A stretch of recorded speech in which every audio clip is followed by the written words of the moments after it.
তো হ্যালো বন্ধুরা, তোমাদের জন্য নিয়ে চলে এসেছি আজকে একদম এই গরমকালে ঠান্ডা ঠান্ডা পুদিনা পাতার শরবত। তো তার জন্য প্রথমে মিক্সচার জারে পুদিনা পাতা দিয়ে দিচ্ছি এক মুঠো। অবশ্যই পাতাটাকে ভালো করে ধুয়ে নিয়েছি। এরপর পরিমাণ মতন চিনি দিয়ে দিচ্ছি আর দিয়ে দিচ্ছি লেবুর রস।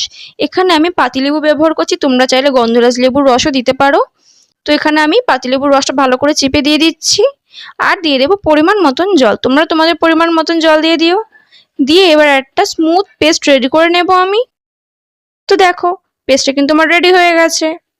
এবার আমি এটাকে ছাঁকনি দিয়ে ছেঁকে নেব। তো তোমরাও ছেঁকে নিও। তো এবার গ্লাসে ঢালার আগে এর মধ্যে আমি গ্লাসের মধ্যে পরিমাণ মতন বিট নুন দিয়ে দিচ্ছি আর দিয়ে দিচ্ছি ভাজা জিরের গুঁড়ো আর দিয়ে দিচ্ছি রেগুলার ইউজের নুন পরিমাণ মতন দিয়ে দিয়েছি ও আইস কিউব দিয়ে দিচ্ছি 2 থেকে 3টে। এবার আমি রসটা যেটা ছেঁকে রেখেছিলাম সেটা আমি দিয়ে এর উপর থেকে আমি ঠান্ডা জল দিয়ে দিচ্ছি। তো এরপর এর মধ্যে আমি একটু পুদিনা পাতা দিয়ে দিচ্ছি আর একটু লেবু এভাবে গোল করে কেটে সাইডে ডেকোরেশনের জন্য দিয়ে দিচ্ছি। আশা করি তোমাদের এই রেসিপিটা খুব ভালো লেগেছে।